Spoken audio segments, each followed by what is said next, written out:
Saudações e bem-vindo. Neste espaço hoje convidamos o Sr. Raul Domingos. Raul Domingos, como se sabe, foi o negociador-chefe do Acordo Geral de Paz para Moçambique pela parte da Arnam. O Acordo Geral de Paz foi assinado precisamente a 4 de outubro, corria o ano de 1992. E neste 2020, Moçambique assinala 28 anos, portanto, depois que foi assinado o AGP. Sr. Raul Domingos, é bem-vindo à família Mídia Mais e a este espaço em particular. Muito obrigado pelo convite. Me considero também da família Mídia Mais, porque já tive várias oportunidades de conviver e falar para este canal, que reputo muito importante. Estamos prontos para conversar mais uma vez. Os moçambicanos celebram 4 de outubro por ocasião da assinatura do Acordo Geral de Paz em 1992. A expectativa de todos é que a celebração ocorresse efetivamente num clima de paz total, como o próprio nome diz, é Acordo Geral de Paz para Moçambique. Todavia, esta celebração está a acontecer de forma condicionada. Temos acontecimentos na província de Cabo Delgado, temos os acontecimentos também prevalecentes nas províncias de Sofala e Manica, no centro do país. Mas vamos começar assim. Que memórias guarda do 4 de outubro de 1992?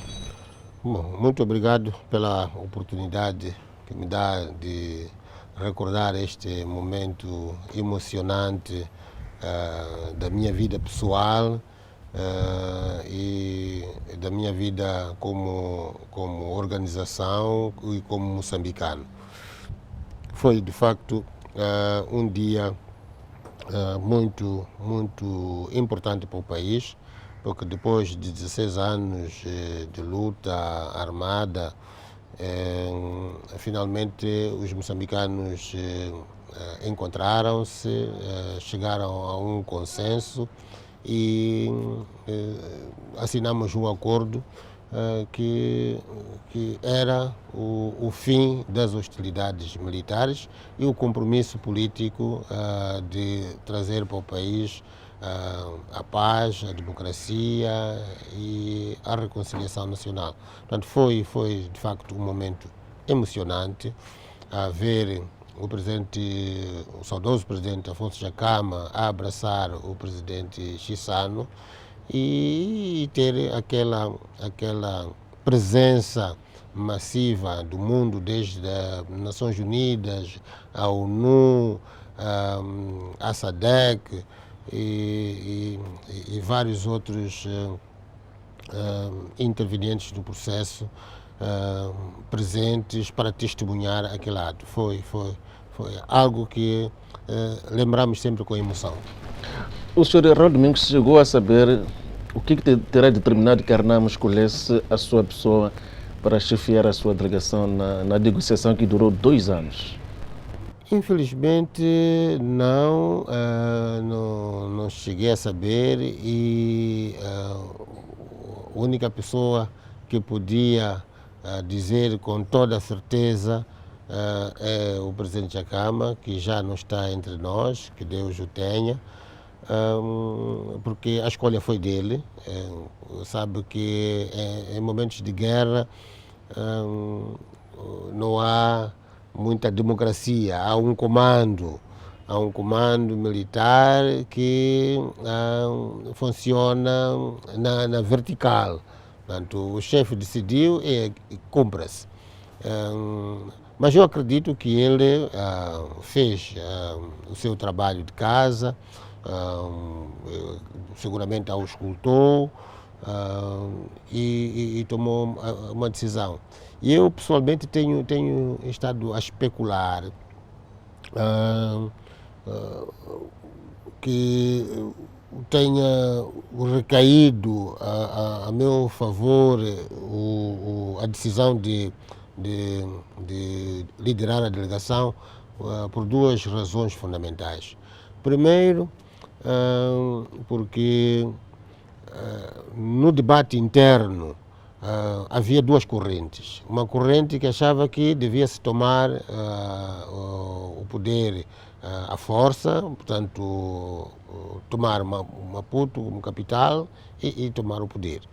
E havia uma corrente que entendia que devia haver uma negociação, porque só com uma paz negociada estaríamos seguros de que teríamos democracia e teríamos eleições democráticas e teríamos uma paz efetiva. Então eu pontificava esta corrente de diálogo e eventualmente por isso, também por isso, o presidente, ao pesar quem podia negociar, acho que ele foi por mim, porque eu tinha argumentos. E também, quando se iniciou o processo, tudo começa com um convite do presidente Arap Moi. Do Quênia. Do Quênia. Deus que o tenha. Que Deus o tenha. Assim, é um velho interessantíssimo. Ele tem uma história pessoal também comigo. Fazendo aqui um parênteses, quando ele veio aqui, acredito que ele fez questão de pedir ao presidente Chissano para me ver, porque depois do banquete de Estado, que eu tinha sido convidado, na altura como chefe da bancada parlamentar da Renamo, e o presidente Jagaba não estava, tinha viajado. No fim do banquete, quando os presidentes se retiram para uma outra sala, onde foram lá tomar um café, nós já estávamos a sair e veio o pessoal do protocolo me chamar que o presidente estava a me chamar. Então, quando vou para lá, estava o presidente com o presidente Arap Moi, e a primeira coisa que ele disse para mim: então, onde é que está o Jacama? E pronto, começou aí a conversa e tal, quis saber da minha vista, porque eu tive um problema da vista justamente na primeira viagem que eu fiz ao Quênia. Então, e ele ficou muito preocupado com isso. Quando eu soube que eu estava internado no hospital, ele tratou de ter a melhor equipa médica para me assistir, sob o argumento, e ele disse isso nesse dia ao presidente Santos. Eu disse: eu quero este homem vivo e de volta lá no mato, não quero ser acusado de ter morto guerrilheiros aqui. O que ia tratar no Quênia nessa altura? Nessa altura, pois, é o que eu estava a dizer, a segunda razão pela qual eu acho que o presidente Jacama optou por mim, por isso, o presidente Moi convida o presidente Jacama. E o presidente Jacama, meio desconfiado, não quis aceitar pessoalmente o convite. Então, para se deslocar ao Quênia. Para se deslocar ao Quênia. Para se deslocar ao Quênia. Porque há aquela história do passado que alguns dos nossos compatriotas, o caso do Urias Simango e outros que foram presos nos países estrangeiros e enviados para Moçambique. Então ele estava com este receio que se calhar fosse um golpe para lhe apanhar e entregar ao governo de Moçambique. Então ele decide mandar uma delegação. Então, eu e o falecido Vicente Lu, também que Deus o tenha, éramos as cobaias. Ele disse que vocês vão para lá, e tínhamos que passar por Malawi. Se por qualquer motivo ou Malawi vos prender e entregar a Frelimo, ou no Quênia vos prender e entregar a Frelimo, nós vamos invadir o Malawi. Haviam partido de onde? Nós, de Moçambique, partimos de Maringue, dos arredores de Maringue. Tínhamos a base presidencial lá, e de lá onde nós partimos, atravessamos o Zambeze a pé, de canoa, claro. Atravessamos o Zambeze de canoa, passamos para o Malawi, e no Malawi os malauianos tinham feito arranjos junto com o Quênia para nos receber e nos colocar no avião para o Quênia. Então, nós fomos ao Quênia, só que eu tive um problema, que é um problema que até hoje tenho essas sequelas. Eu não sabia que era alérgico a sulfamidas, e tomei um medicamento que diziam que era de prevenção à malária, porque o Quênia tinha muita malária. Então, como prevenção, deram-me aí uns comprimidos, e esses comprimidos quase que me matavam, porque a alergia a sulfamidas provoca uma reação que é conhecido como síndrome de Stevens-Johnson, que a vista fica toda arrebentada. É uma espécie de uma infecção. Fiquei com isto tudo queimado, as unhas, depois de 15 dias saíram todas as unhas das mãos, dos pés, foi terrível. E o seu Salvador, diga-se de passagem, foi o presidente Arap Moi. Foi o presidente Arap Moi, porque ficou marcado para ele esse acontecimento. Então, quando ele chega a Moçambique, faz questão de querer me ver, como é que está a tua vista? Então, conta a história para o presidente Chissano. Assustou-me este jovem aqui, porque se este morre aqui, vão dizer que o Moi conspirou para matar os guerrilheiros. Da parte do Quênia e da Arnam, chegou a haver suspeita de que se tinha tratado de uma armadilha da Arnam? Perdão, da Frelimo? Inicialmente, o presidente Jacama, quando soube que eu estava de baixa no hospital, suspeitou isso. Ficou preocupado, pensou que havia alguma armadilha. Mas não havia nenhuma armadilha, foi mesmo um acaso, porque é uma questão de alergia. Ninguém sabia que eu era alérgico às sulfamidas, nem eu próprio sabia. Então não foi nada armadilhado. Então, tendo feito esta viagem, o objetivo fundamental era encontrar com os clérigos moçambicanos que tinham sido enviados pelo governo de Moçambique para encontrar conosco. Lembra-se de alguns deles? Perfeitamente. São inesquecíveis.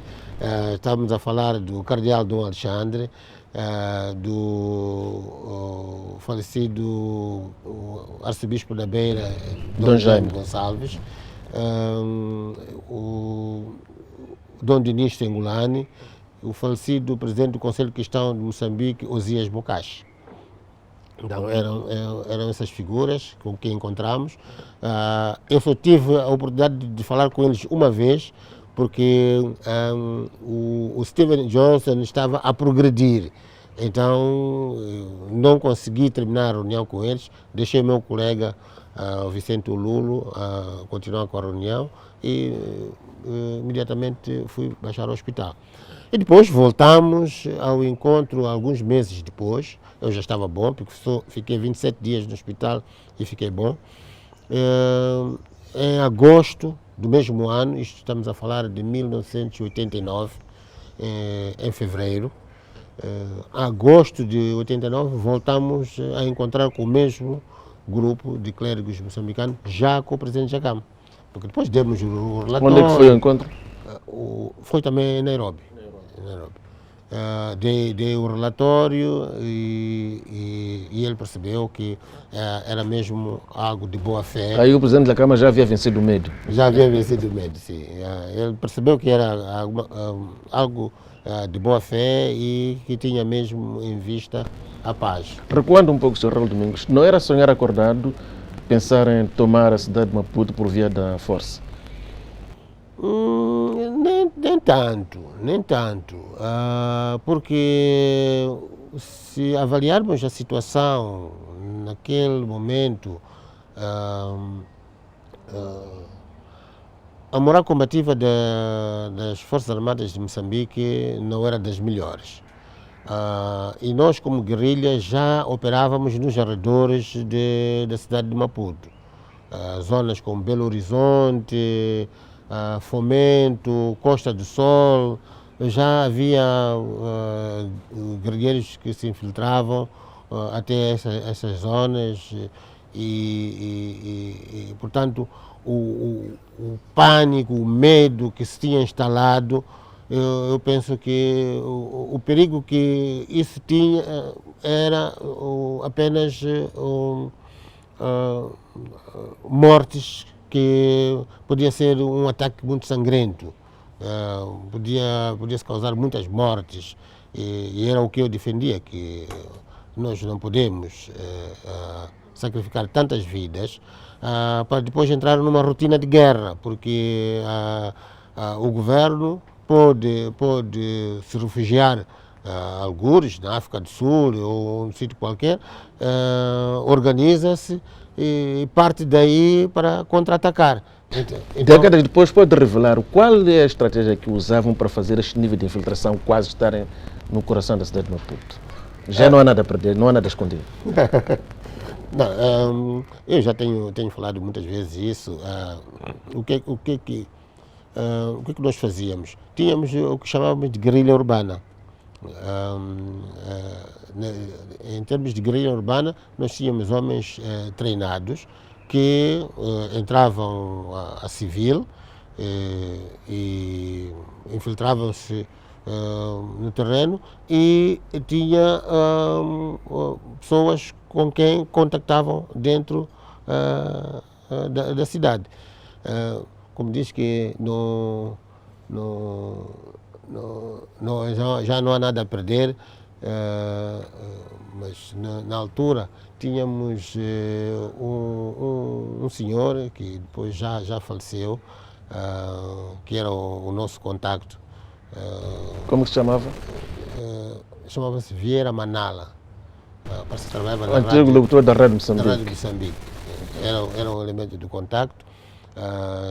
Tinha um código de búfalo, né? Em termos de código nós chamávamos ele de búfalo. E depois tínhamos mais algumas outras pessoas. Como é que chegam ao Vieira Manala? Era uma pessoa que nunca deixou transparecer que pudesse fazer esse papel. Não, é que havia contactos, né?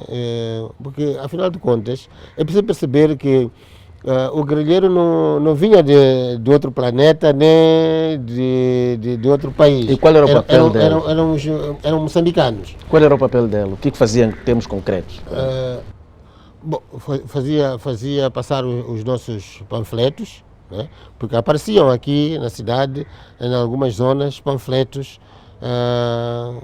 da Renamo. Quer dizer, era para marcar a presença, era para criar aquele estado de pânico e de medo e para conter as forças dentro da cidade. Porque é assim, enquanto o exército se organiza e manda tropas para o mato para atacar a guerrilha, nós precisávamos de contê-lo dentro da cidade enquanto nós fazíamos o cerco.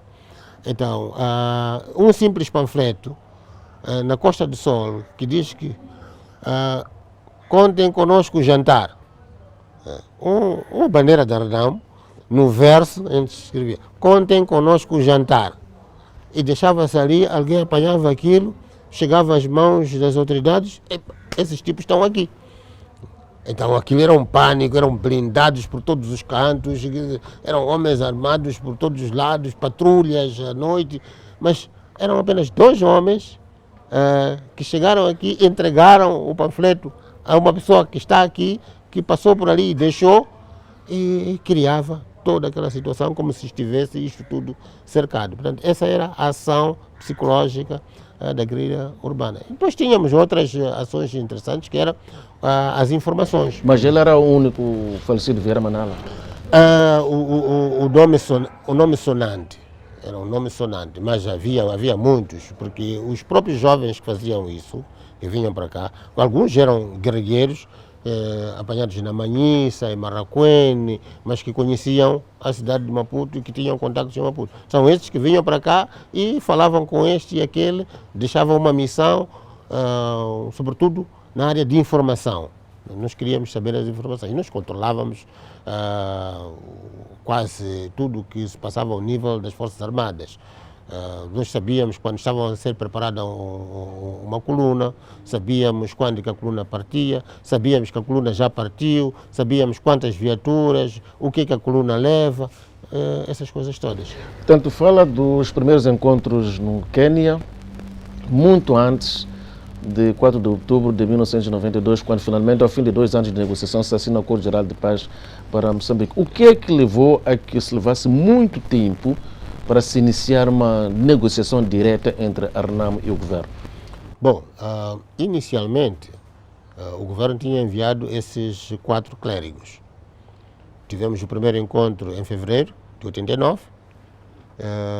Voltamos a ter porque o que eles queriam ter um encontro direto com o Presidente da Câmara. Se o Presidente da Câmara não foi, fomos nós, fizemos o nosso trabalho, confirmamos que valia a pena o encontro. O Presidente vem em agosto.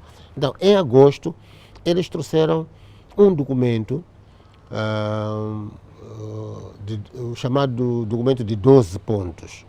Estes documentos foram entregues pelo Presidente Chissano e o documento, alguns dos pontos relevantes que eu me lembro agora é que, como condição para as negociações, o governo exigia primeiro o reconhecimento do governo, o reconhecimento da Constituição. Aliás, primeiro era a Constituição, e depois reconhecer o governo, reconhecer o presidente, reconhecer as instituições constituídas. Então, nós respondemos aquele documento com uns 16 pontos e, portanto, naturalmente, a rejeitar tudo aquilo. Rejeitávamos a Constituição, porque a Constituição era uma Constituição de partido único. Rejeitávamos o presidente, porque o presidente não foi eleito. Rejeitávamos o governo, porque o governo não era um governo eleito. E rejeitávamos as instituições criadas pelo governo não eleito. E como é que se ultrapassam as diferenças, as divergências entre a RENAMO e a visão do governo, uma vez que até a altura da assinatura do Acordo Geral de Paz era o presidente Chissano, era a Constituição, aliás, a Constituição veio a ser mudada em 1990, quando instituiu, portanto, o regime multipartidário. Aí o mérito das negociações.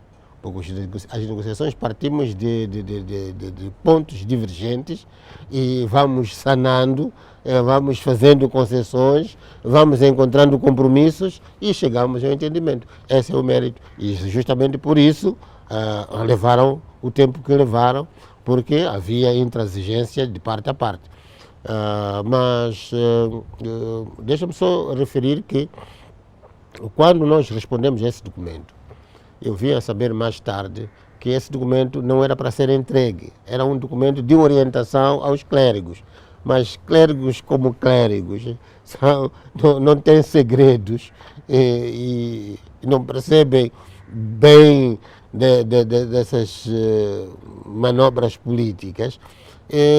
Em vez de ficar com o documento como uma cábula deles, puseram o documento na mesa. E nós pegamos o documento, fizemos cópia e respondemos taxativamente, ainda com um acréscimo de mais alguns pontos.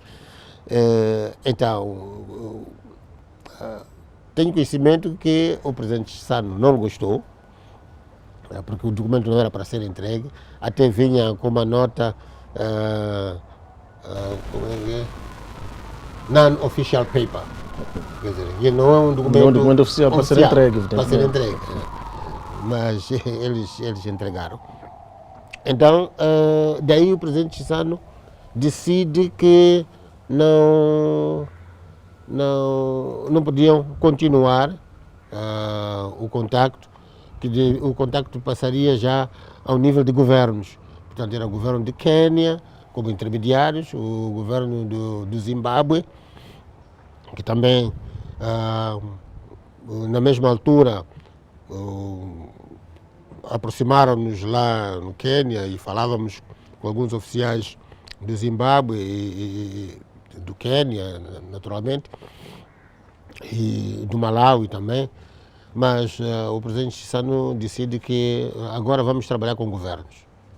E pronto. Foram postos de lado os clérigos, mas já tinha feito a parte importante, que era de trazer as duas partes ao encontro. Então, com a intermediação dos governos, fomos falando até ao ponto que nós dissemos, bom, basta também de governos, isso também foi a nossa iniciativa, então queremos um encontro direto, porque como moçambicanos, falando diretamente, melhor nos entendemos. E foi daí que o governo de Moçambique decide partir para Malawi. Há um episódio aqui muito interessante, que até hoje, infelizmente, os principais atores também já não estão entre nós e ninguém pode testemunhar por que aconteceu aquilo, mas foi um episódio que criou uma situação um tanto quanto desconfortável. Nós estávamos no Quênia com o presidente Jakama.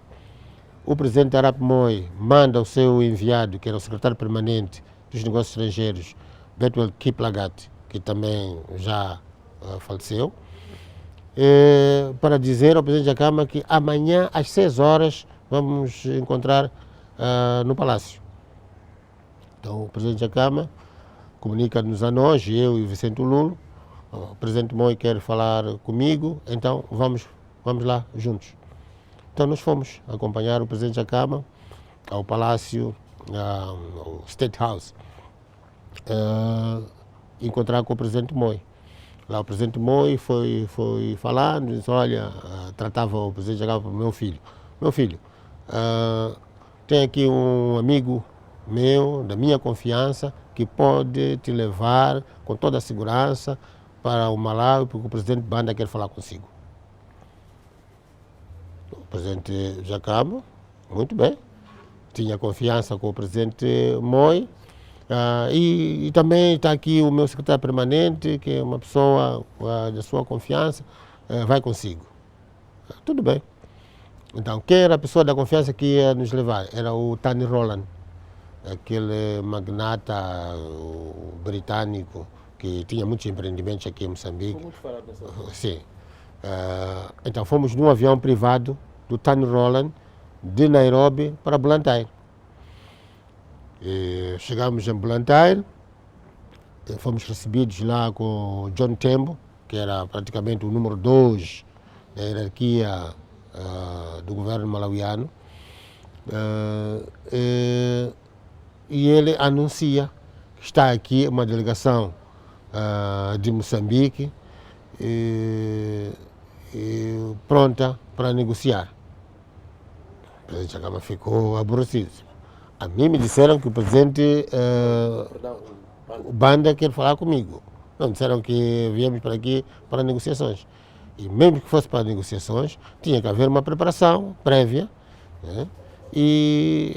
Mas não é assim, entrar no avião para ir a negociações que a gente não somos previamente comunicados. Isto é uma brincadeira. Não aceito isto. Não, mas talvez só para uma primeira abordagem. Eu não aceito isto. Se vocês querem brincar comigo, eu posso sair daqui a pé para o interior de Moçambique. Então, eu não quero mais falar com essas pessoas sobre este assunto e podem conversar com o Raul. Então, deixou o assunto comigo. Então, fiquei eu, John Tembo, Tani Roland, Kiplagat. Vicente Lulo também? Vicente Lulo também não? Vicente Lulo estava com o presidente. Ficou com o presidente. Então, ficamos ali nesta conversa. E queríamos perceber qual era a lógica disso. Dissemos que, em termos de país anfitrião, nós preferimos que continuemos no Quênia. Se o governo quer conversar conosco, venha para o Quênia. Quem é que liderava a delegação moçambicana? Era o Armando Guebuza. E nós nos disseram na altura que eram 40 membros da delegação. Não sei que tipo de delegação era essa, de 40 pessoas. E como é que se quebra esse impasse até se criarem condições para a negociação de Roma? Bom, muito interessante a pergunta. Vamos nesse vai e vem, nós já dizemos Quênia, eles Malawi, então nós dissemos, bom, Malawi para nós não garante a segurança porque é um país que tem acordos de segurança com Moçambique e não faz nenhum sentido para nós Malawi como anfitrião. Então, eles disseram, ok, vamos para o Zimbábue. Nós também dizemos, a lógica é a mesma, o Zimbábue também não pode ser. Então nós sugerimos Portugal. Eles também disseram que não, Portugal não. Então ficamos neste impasse por algum tempo. quando o presidente Jacama já tinha visitado a Itália, já tinha estado na comunidade de Santo Egídio com Matteo Zuppi, sabe que o Matteo Zuppi agora é cardeal. Na altura era, não sei qual era a posição, mas tratavam por Dom Matteo, Dom Matteo. O Dom Matteo vinha também, naquele momento estávamos no Quênia, porque no Quênia vinham muitas pessoas, vinham de países africanos, da Europa, da América, vinham lá se inteirar, queriam saber quais são as dificuldades que há, o que está-se a tratar, etc, etc. Então, porque o presidente Jacama tinha tido esta oportunidade, ele disse, olha, vamos para a Itália. Vamos falar com o Matteo Zuppi para interceder junto ao governo italiano para que a Itália seja o país anfitrião. Portanto, Raul vai para a Itália para tratar deste assunto. Então, lá se fez os arranjos, comunicámos-nos com o Matteo Zuppi, fui eu, mais um colega, o João Almirante, que também Deus o tenha. Fomos os dois para a Itália e falamos com o Matteo Zuppi em primeiro lugar. O Matteo Zuppi levou-nos para o Vaticano, falamos com um cardeal no Vaticano, o cardeal que é responsável pela paz e reconciliação, e depois criaram condições para falarmos com o Mário Rafael, que viria a ser o mediador-chefe. Mário Rafael, na altura, era um senador e representava o governo italiano, porque já tinha sido secretário de Estado para a Cooperação, já tinha uns contactos com Moçambique, já conhecia Moçambique, já tinha boas relações com o governo de Moçambique. Então, na qualidade de senador e com esse background de secretário de Estado para a Cooperação, ele leva a mensagem para o governo de Moçambique. E já estavam criadas as condições para a negociação direta Renamo e governo? Sim, na Itália. Mas quando saem de Malawi, zangado pelo episódio que relatou aqui, para onde é que vão? Voltam a Nairobi ou voltam a Moçambique? Dividimos-nos. O presidente mandou-me para o interior para explicar aos comandos militares o que estava a acontecer. Como é que era a comunicação no interior? Como é que a mobilidade, sobretudo? Já tinham facilidades do governo para se movimentar à vontade para as vossas bases? Não. Até já tivemos situações de emboscadas durante mesmo o período das negociações. Sabe que as negociações, estamos a falar de 89, as negociações começam em 90 e terminam em 92. De 90 a 92, mesmo em plenas negociações, nós tínhamos problemas às vezes de sair porque havia ataques. Não chegou a haver algum momento em que a Renamo solicitou a mediadores para pedir ao governo para facilitar a vossa mobilidade à luz das negociações em curso? Não. Fizeram tudo por conta de risco? Fizemos tudo por conta de risco, porque a outra parte fazia isso como estratégia de conseguir o cessar-fogo, porque exigiam que primeiro seja o cessar-fogo e depois as negociações políticas.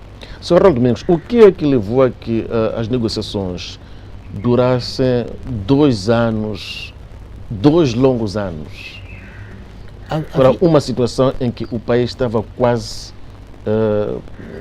dinamitado? Eu acredito que era um problema de mesmo intransigência, de cedências de parte a parte. De parte a parte. Sim, porque recordo-me que inicialmente nós exigimos a retirada de tropas estrangeiras. Dizemos que não faz sentido, se há boa fé, se queremos a paz, ao negociarmos a paz, devíamos ficar o conflito entre os moçambicanos. Quanto tempo levou esta discussão da retirada das tropas estrangeiras? Creio que está a falar de zimbabuianos. Zimbabuianos, sim. Quanto tempo levou esta negociação? Acredito, nós começamos em junho e só conseguimos esse entendimento em dezembro. Portanto, veja, junho para dezembro, quase 6 meses. Qual Mas foi o outro a ponto? própria negociação eu acho que deve ter sido 4 meses, porque nos primeiros meses procuramos o consenso sobre a agenda. Levou um tempo, a agenda. Depois também tivemos um tempo a ver quem seriam os mediadores. Porque a equipa italiana, aquela equipa mista que era o Dom Jaime Gonçalves, moçambicano, Dom Matteo Zuppi, italiano, o senador Mário Rafael e o professor André Riccardi, que era o presidente da comunidade de Santo Egídio. Portanto, era como alguns chamam de mediação inédita, porque não era governo italiano, mas eram personalidades distintas que juntas inicialmente faziam, eram observadores, eram tratados como observadores, mas nós dissemos não, precisamos de mediadores. Então, em vez de ir buscar mediadores fora, esses observadores vamos lhes atribuir o estatuto de mediadores. Então, demos este passo. Depois de termos conseguido isto, tratamos da agenda. Uns diziam uma coisa, outros diziam outra, e depois chegamos a um consenso qual seria a agenda. Depois de termos aprovado a agenda, avançamos já com a proposta de retirada das tropas estrangeiras. Então, em dezembro, conseguimos um acordo sobre a retirada das tropas zimbabuianas. Consegue-se o acordo, sim, sobre a retirada, mas depois caminhamos até chegamos ao Acordo Geral de Paz, 4 de outubro de 1992. Esta paz durou quase 20 anos, diríamos que uma paz efetiva. E depois voltamos àquele conflito que ainda hoje prevalece. O que é que faltou na implementação plena do Acordo Geral de Paz para chegarmos a esta situação em que estamos hoje? Bom, isso é assim, um acordo de paz tem um condimento importante, que é a confiança. E não chegou a haver, não chegou a ser produzida a confiança? A confiança, ela parte do zero, se formos em termos percentuais, parte do zero. No momento em que estamos a matar uns aos outros, enquanto nos encontramos a tiro, então a confiança está zero. Então aí, gradualmente, foi-se construindo a confiança ao nível, portanto, da delegação das negociações. Fomos assinando protocolos de entendimento. Um dos protocolos importantes, chamado Protocolo dos Princípios Fundamentais, é aquele em que acordamos aquele ponto que estava a perguntar no início, sobre como é que depois, com essa diferença, com essa negação da Constituição, do governo, e vocês chegam a assinar acordo com este governo. Então, o Protocolo dos Princípios Fundamentais estatui que, chegados a um entendimento, a um acordo de paz, a RENAMO se compromete a respeitar a Constituição vigente e a Constituição deve ser alterada naquilo que for contrário ao acordo de paz. Está a ver este compromisso? Portanto, temos uma Constituição, aceitamos a Constituição, mas essa Constituição deve ser alterada naquilo que é contrário ao acordo de paz. Portanto, o acordo de paz se impõe perante a Constituição. Então, tivemos este acordo, e este acordo também estatui que a partir do momento que temos um acordo de paz, a RENAMO é reconhecida como partido político e com todas as liberdades de fazer as suas ações políticas sem o uso das armas. Tudo isso foi conseguido ao longo do tempo? Foi conseguido. Então, este é o protocolo número 1, o protocolo dos princípios fundamentais. Então, tendo ultrapassado essa etapa, foram surgindo as outras, o protocolo sobre os partidos políticos, sobre as liberdades, o protocolo sobre as garantias, sobre assuntos militares e por aí fora. Então isso levou esse tempo todo, porque não se partia do princípio de uma proposta aceita pelas partes. Os mediadores ouviam as partes, tentavam desenhar uma proposta e a proposta era discutida, ia sendo trabalhada, limada, polida e chegava a um ponto que estávamos todos de acordo e assinávamos. Era o protocolo 1, protocolo 2, protocolo 3, protocolo 4, 5, 6 e 7. Foram 7 protocolos. Então, é isso que consumiu este tempo todo, porque ao longo desse processo também foi se construindo a tal confiança. Há um episódio que aparece aí num livro, acho que é o de La Roca, que escreveu este livro, alguém que esteve a acompanhar muito atentamente as negociações, mas ele deturpou um pouco a história. Tratava-se no âmbito da construção da confiança. Eu pessoalmente fiz uma proposta. Falei para os mediadores, na pessoa do Mateu Zuppi, olha, Dom Mateu, sabe, nós como moçambicanos precisamos de ter uma conversa a sós, porque todas as conversas eram na presença de mediadores e tudo gravado. Às vezes este ambiente de câmaras, de gravadores, de mediadores, cria algum constrangimento em termos, por exemplo, de recuo em alguma posição.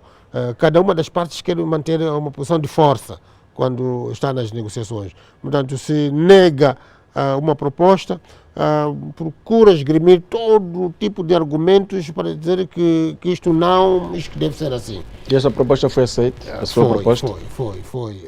O Dom Mateu ficou encantado com a proposta. Ele disse, olha... E qual foi a reação da parte do da parte do governo?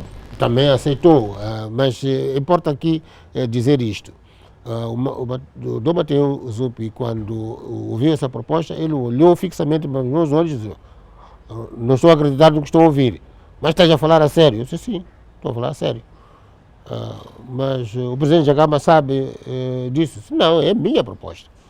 Eu que estou no terreno, eu que sei o que é bom para nós. Ele precisa de relatório de que as coisas estão a andar. Mas, olha, Raul, eu posso te garantir uma coisa. O Guebuza vai aceitar. Porque do jeito que eu conheço a ele, este é um desafio que, recusando, mostra fraqueza. E ele não é pessoa para mostrar fraqueza. E ele vai aceitar. Eu fui ter com ele e ele aceitou. Então, eles ficaram por criar as condições para esse encontro. E era um encontro, um almoço. E investigaram, procuraram saber o que nós gostávamos de comer e tal. Prepararam aí o almoço num sítio muito histórico, chamado Roca de Papa. A Roca de Papa é uma montanha onde todos os papas fazem o seu retiro para meditação e essas coisas todas. Então foi neste sítio onde nos levaram, nós tivemos este almoço. Cada um trazia a sua delegação, mas as nossas delegações ficaram também num canto a conversarem e nós os dois numa sala para um almoço onde também ficámos a conversar. Sr. Raul Domingos, por que é que cerca de 3 décadas depois da assinatura do Acordo Geral de Paz para Moçambique, Acordo Geral de Paz para Moçambique é preciso sublinhar, não temos uma paz efetiva, quando no início parecia que Moçambique estava efetivamente em paz? Lá veio a surpresa desagradável. Ao fim de muito tempo. Isto, eu atribuo a isto aquilo que eu chamo do DNA da Frelimo. O DNA da Frelimo, quando da independência, a Frelimo se proclama como o único e legítimo representante do povo moçambicano. E parece que isto ainda continua um pouco lá. Mas nessa altura isso fazia sentido, porque foi a Frelimo, foi a Frente de Libertação de Moçambique, aquilo conduziu a luta armada de 10 anos. Por isso que eu chamo isso de DNA. O DNA não desaparece. Né? Então, parece que isto ainda continua. Então, é isso que nós temos que encontrar um remédio para acabar. Mas não podíamos ter encontrado uma terapia sem passar pela guerra dos 16 anos, que prejudicou a todos nós. Uma terapia sem passar pela guerra dos 16 anos? Quer dizer... Terapia que se chama diálogo, por exemplo. Bom, talvez às vezes os exemplos falam mais alto. Se eu começo aqui a lhe dar chapadas, qual é a sua reação? Natural, a reação natural. Aqui a grande questão, quando vamos ver a originalidade do conflito dos 16 anos, tem muito a ver com a forma como a Renamo nasce. É público, foi suficientemente falado que a Renamo não é criação interna dos moçambicanos. Os moçambicanos foram herdeiros. Foi falado, mas está aqui moçambicano, eu sou moçambicano. Eu não fui criado por ninguém. O Sr. Raul Domingos não é o fundador da Renamo. Não sou fundador da Renamo, mas faço parte e eu entro para a Renamo tinha 3 anos. Mas este papel dos estrangeiros como a Rhodesia do Sul ou a Apartheid tiveram? Esse papel é um papel também natural numa situação em que alguém está a ser agredido e procura socorro. Mas esses são regimes que não eram reconhecidos pelo sistema das Nações Unidas. Mas como vê, independentemente do regime, essa é uma das coisas que tem que ser estudada, escrita. O regime da Rodésia era racista. O regime da África do Sul era racista, com outra denominação, apartheid, que era de separação. Mas em nenhum momento a Renamo trouxe para a sua política a defesa de racismo nem de apartheid. Portanto, para se perceber que unicamente foi buscar os apoios, assim como qualquer grupo insurgente vai buscar apoios. A Frelimo foi buscar apoio na Rússia, foi buscar apoio na China. Infelizmente, tentaram nos incutir o marxismo-leninismo, que foi a razão do conflito. Mas nós fomos buscar os apoios na Rodésia e na África do Sul e não trouxemos o racismo, nem trouxemos o apartheid. Porque nós tínhamos, como moçambicanos, tínhamos ideias do que nós queríamos para Moçambique. Mas, Sr. Raul Domingos, eu volto à questão, a mesma questão. Era possível, cerca de 3 décadas depois do Acordo Geral de Paz, em 2 palavras, era possível ou não conseguirmos ultrapassar as nossas diferenças com recurso a diálogo mediante a mediação de pessoas interessadas, pessoas de bem? É possível. Era possível? Era possível. O único problema que nós temos aqui é que não se investiu na reconciliação nacional. Não se investiu na reconciliação nacional. Ainda faz falta a reconciliação nacional? Muita falta faz. Eu sou vítima de tentativa de seguir a letra a reconciliação. Eu falo muito bem com muitas pessoas, membros do governo, do Partido Frelimo. Alguns eu considero até como amigos, mas isso não era bem visto mesmo na Renamo.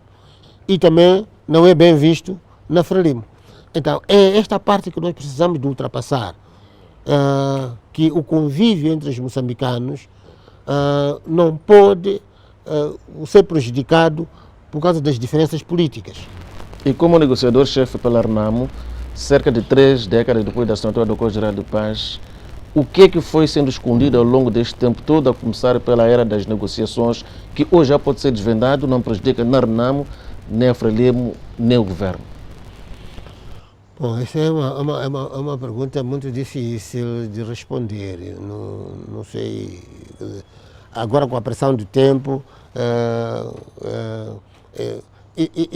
isso devia ser algo que, logo no início da conversa, podemos tentar explorar, enfim, podemos encontrar. Porque não há na verdade, alguma coisa específica em termos de estratégia que foi escondida e que agora Talvez aquela força residual da RENAM, que não era conhecida, Talvez, que viria a provar que a RENAM, afinal de contas, era uma máquina de guerra talvez, ativa. mas isso tem a sua explicação. O que acontece? Quando nós estruturamos as Forças Armadas de Defesa de Moçambique, fora daquela estruturação aparece uma polícia especial, que na altura era FIR, ou PIR, Polícia de Intervenção Rápida, depois passou para a Força de Intervenção Rápida, agora passou para a Unidade de Intervenção Rápida. Essa força criou dentro da RENAMO algum desconforto, que como consequência criou esta reserva. Pensar, mas que força é esta? E depois vamos verificar que na criação desta força foi atribuído a esta força o maior potencial em termos de armamento. E qual foi o segredo para a RENAM conseguir alimentar, manter esta reserva de que fala neste momento? Que veio a desencadear a guerra quando a RENAM determinou que podia-se voltar à guerra. Até que não é uma reserva como as pessoas podem querer imaginar, que precisava de ser alimentada. Algumas pessoas não chegaram a ser desmobilizadas. Então, A revelia do governo. Isto foi uma traição, digamos, de outra parte. Não, porque também, na altura, de parte a parte, os homens estavam cansados da guerra. Já não queriam guerra, queriam a paz, de verdade, e queriam uma vida civil. Tanto é assim que o acordo previa 30 mil homens e o exército que foi formado não foi de 30 mil homens. Não foi de 30 mil homens. Então, alguns homens ficaram, né, nessa expectativa. Em prontidão. Em prontidão, nessa expectativa de fulano, não vamos desmobilizar, vamos esperar para ver. Sr. Raul Domingos, como disse, o tempo nos pressiona bastante. Fica aqui o compromisso de, num futuro não muito distante, voltarmos a conversar para trazer outros aspectos que não tiveram espaço neste período que ficamos aqui a conversar. Raul Domingos, negociador-chefe do Acordo Geral de Paz pela RENAMO, acordo assinado a 4 de outubro de 1992 em Roma, foi o nosso convidado a este especial. Fica aqui renovado o nosso muito obrigado pelo calor da sua audiência. Continue ligado a nós, pois nós somos a sua melhor eleição e mais. As próximas propostas são muito mais aliciantes.